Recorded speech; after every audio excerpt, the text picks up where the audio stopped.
welcome to another episode at Consciously Evolving Enterprises, where as always I'm your host, Mr. Ryan Dillon Brasington, bringing you a dramatic story told with enthusiasm.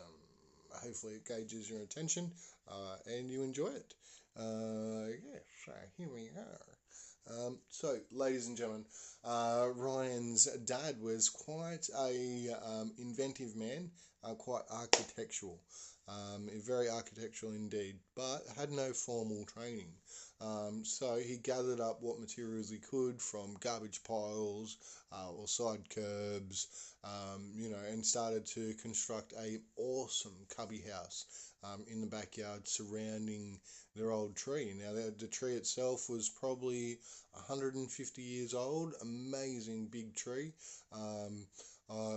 Not sure of what type of tree it was, but beautiful big one, nice thick bark, that dark Tony brown, dark with beautiful big leaves, dark kind of green leaves, I guess. That didn't fall very often, so there wasn't much litter around autumn time for them either, I guess. Pretty damn sturdy tree. And so was the cubby house that was built around that tree itself. Now, Ryan's father, Mark, as I was saying, had collected an ominous, massive amount, of materials that, themselves sometimes might have been rotten, still had nails hanging out of them, and kind of need to be trimmed down and fixed up themselves before they can be used in construction. Learning that point was one point where Mark was on one end constructing the floor and Ryan's on the other end, and he stepped on that flooring and it projected Ryan up into the air, and he grabbed onto the tree like a koala, as the flooring kind of fell away down below them. And so from that point forth, Mark always ensured that the flooring itself and all other bits of timber and wooding that he collected were in good order and weren't rotten. So, learnt mistake, obviously, from someone with no formal training.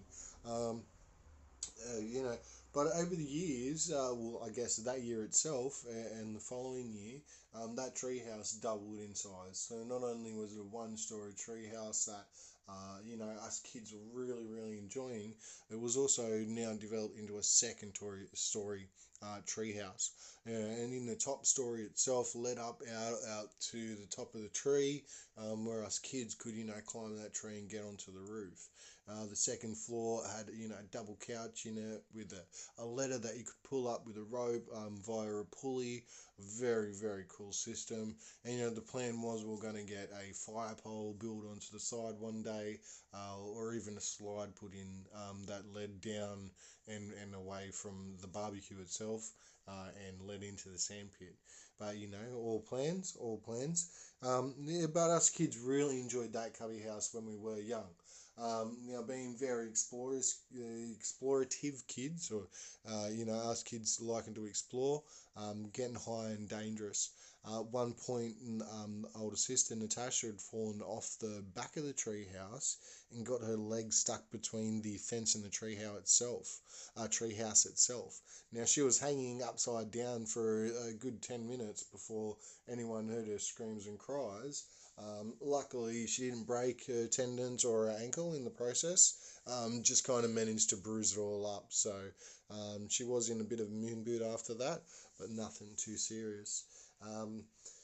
Ryan, being a very exploring young man, decided, he's going to get up high in the tree, see all the neighbours that he can see out above. Now, at his level, he's looking over the second story houses in the neighbourhood. You could see the top of their roofs, You could see next door, the dog in the kennel and everything that's happening there, and the other neighbours on the left-hand side, that got their carport there in their garden and they're washing on the line, and can look out far behind him where the sandpit, where the baseball pit is and the softball fields are. So, anyways, he's gazing up there and he's enjoying life, and this time around his friends were with him. He had his close neighbour Nicholas who was with him, and his younger brother, Benjamin, who was also there and also climbing their way up the tree. And to make room for them, Ryan decided, what, I'm going to jump on the roof here. I'm going to make my way across it, and they can make their way up and see what I just saw.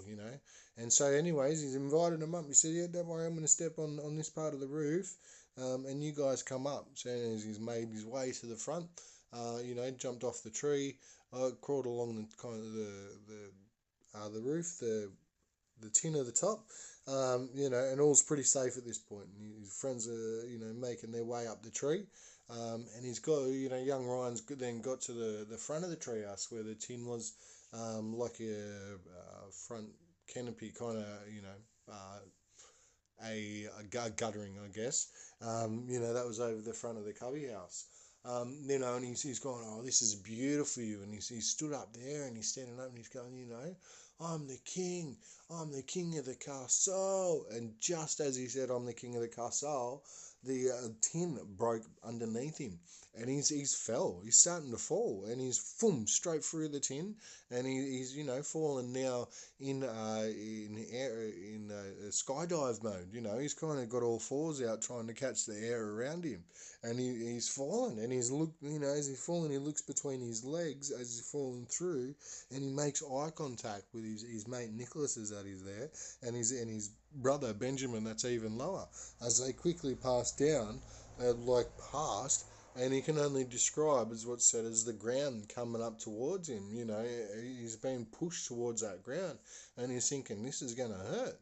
This is a big fall, and boom, into the ground he fell, and the wind's knocked out of him.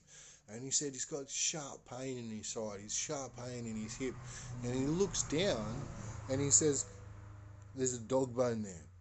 Now his dog bone was right on the peak, chewed to a pin kind of peak, and it's pointing right into his skin, and it's right in there, and he's thinking, "Oh, that's pierced in, that's going, oh," and he looks down, and he gets it, and he pricks it off him like a bindi. It hadn't even pierced the skin. Threw it to the side, took a deep breath, and then passed out. Went to sleep. Anyway, he's laying there on the spot, and his best friends have come rushing down, made sure he's all right, ran in and grabbed his parents and said, "Look, Ryan's just fell from the 2-story treehouse." So they've come rushing out and gone, "What the heck, nah?" And his dad's there, and he's laughing. He's going, nah, this is a joke, mate. This is a joke. How could he? Nah, no way. And he's looked up at the tin and could see where it was broken. He's gone, "Oh, what? No way." And his mum's there going, "Oh my God," in a panic mode. Then anyways, they've got to him and, shook him. He's woken up and he's going, "Oh, there's a dog bone in my side." And they've looked and there's nothing there. There's nothing there. And they looked at him and they said, "Are you all right?" And he said, "Yeah, I'm all right." Whoa. And he's looked down and he can see his Batman undies are sticking out. And he goes, "Oh," Ryan says, "Oh, I think my Batman undies saved me," as he's semi-half conscious, and then fell asleep again. And he's passed back out, and his parents are going, "Well, look, we better take him to hospital." That was a pretty large fall, and they, ended up packing him into the car, because that's what you do in those days, driving him to hospital, taking him for all the x-rays, and there was absolutely nothing wrong with him. There was no bruises, no penetrations from the bone. His mother was, fearful that he'd broken his jaw or dislocated his jaw, but there was no evidence that Ryan had fell from the treehouse at all. And he said, during his half semi-consciousness and, while he was half passed out, knocked out on the ground there, he said that he imagined that his Batman undies had saved him, that a giant spring had come out and saved his life. And his parents had laughed and giggled, and then pretty much said from that day forth, that his Batman undies saved his life when he fell from the treehouse. But, ladies and gentlemen, it was a large fall, and he did survive, and he lived to this day. Thank you for listening. Please like, describe, feed your comments, whatever it might be. Thank you.